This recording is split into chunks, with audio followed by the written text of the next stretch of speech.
नमस्कार,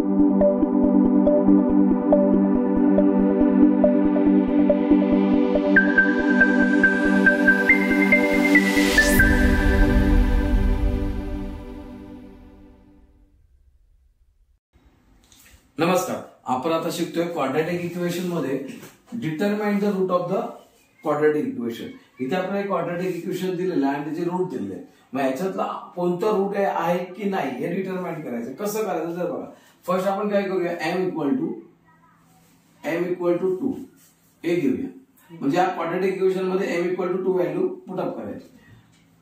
2m square minus 5m equal to 0.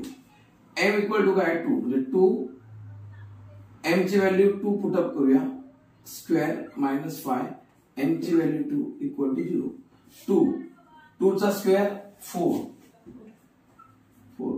Minus 5 to जा 10 equal to 0. 4 टू जा 8 मायनस 10 इक्वल टू 0.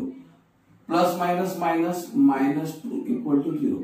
म्हणजे इथे इक्वल टू काय आलेलं आहे, 0 आलेलं आहे. म्हणजे जर का आपण व्हॅल्यू 2 घेतली तर उत्तर काय ते ट्रू येतं. याचा अर्थ काय, it is not a root of the quadratic equation. Therefore m equal to 2 is not a root of quadratic equation.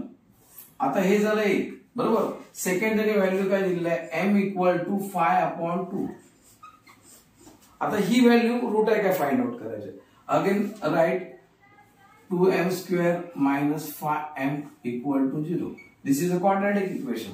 Yes, put up the value of m 2 bracket 5/2 whole square minus 5 root 5/2 equal to 0.